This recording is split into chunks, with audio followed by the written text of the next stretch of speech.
کۆمەڵی ئیسلامی کوردستان تاکە هێزی سیاسی باشووری کوردستانە چ لە شاخ و چ لە ئەنجومەنی نوێنەرانی عێراقیش لە بەغدا لە پێناو دین و ژین و خاک و خەڵکی کوردستان شەهیدی داوە. لە ڕۆژێکی وەکەم ڕۆدا مامۆستا محەممەد سەنگاوی ئەندامی ئەنجومەنی نوێنەرانی عێراق لە فراکسیۆنی کۆمەڵی ئیسلامی لەسەر کار و چالاکیەکانی بۆ خزمەتی کوردستان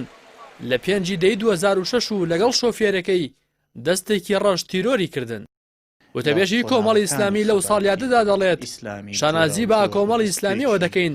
کە کەسێکی وەک مامۆستا محەممەد سەنگاوی سەرکردە و نوێنەری بووە کە لە بواری خزمەت بە خەڵک و ئیسلام هەردەم جێی شانازیە. و کۆمەڵی ئیسلامی ئەمڕۆ کە ئێمە یادی ئەو ڕۆژاکەینەوە شانازیەکەین بە مامۆستا محەممەدی سەنگاوی شانازیەکەین بە ڕابردووەکەی و شانازیەکەین بە هەموو ئەو سەرکردانی کۆمەڵی ئیسلامی کە پەنجە بۆ هەر یەکێکیان ڕائەکێشی دەست بۆ هەر یەکێکیان ڕائەکێشی مانگێکی پڕشنگدارن لە ئاسمانی خەباتی ئیسلامی و نەتەوەیی ئێمە لە هەرێمی کوردستان و کۆمەڵ ئەم تایبەتمەندی هەیە کە من پێم وایە فەزلی خوای پەروەردگارە لەسەری کە نوێنەرەکانی لە پەرلەمانی عێراق لە هەرێمی کوردستان سەرکردەکانی ئەوانە کە لە ژیاندا نەماون ئەوانش کە لە ئێستا لە ژیاندان کە یەکێ لە نمونە دیارەکانیان مامۆستا محەممەدی سەنگاویە ئێمە ئەتوانین شانازی گەورەیان پێوە بکەین شانازی بە هەوڵەکانیان بەڕابردویان و هەر کاتێ لاپەڕەکانی مێژویان هەڵبدرێتەوە ئێمە سەرمان بەرزە کە خاوەنی ئەو سەرکردە گەورانەی لە ڕابردوودا. کوردستان ئەوە کۆمەڵی ئیسلامیە و پەیامی ڕازگۆیی لێدەوەرێ ئەوە کۆمەڵی ئیسلامیە و تک تک خوێنی خەباتی لێچێ. کوردستان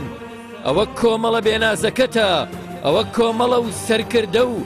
پێشمەرگەکانی پێکەوە دەبنە قوربانی. کۆمەڵی ئیسلامی کوردستان کە هەر لەگەڵ ڕاگەیاندنیدا سەرەڕایدایان غەدروستەم و ڕێگری لەگەڵ کاری سیاسی تێکەڵاو بووە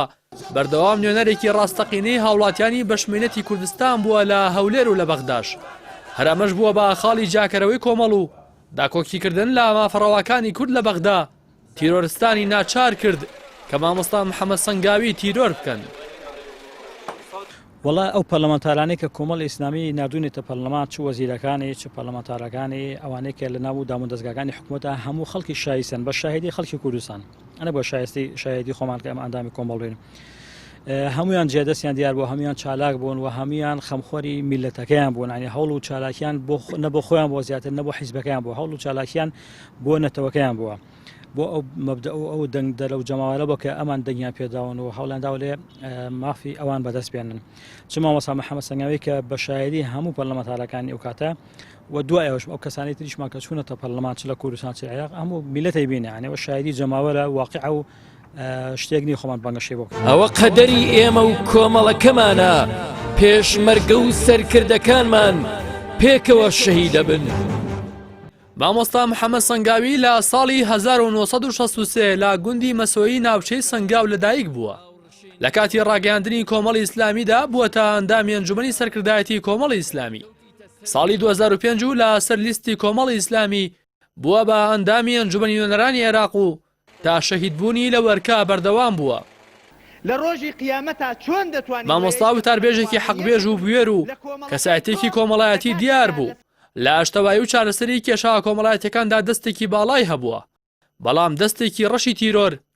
لە ساڵی 2006 لە بەغدا کۆتایی بە ژیانی ئەم سەرکردەی کۆمەڵی ئیسلامی هێنا. شەهیدکردنی مامۆستا محەممەد سەنگاوی بەو شێوە دڕندانەیە لەگەڵ ئەوەی کۆست و خەمێکی گەورە بوو بۆ کۆمەڵی ئیسلامی بەڵام ئەو شانازی بە کۆمەڵ بەخشی کە وەک چۆن لە شاخ بۆ بەرگریکردن لە خەڵک و دژی ستەمەکانی ڕژەمە فاشستەکانی عێراق جیهادی کردو و شەهیدی داوە هاوکات لە سەردەمی ململانی مەدەنی و خەباتی پەرلەمانیش لە بەغدا خاوەنی شەهید و قوربانیە کە تەنها کۆمەڵی ئیسلامی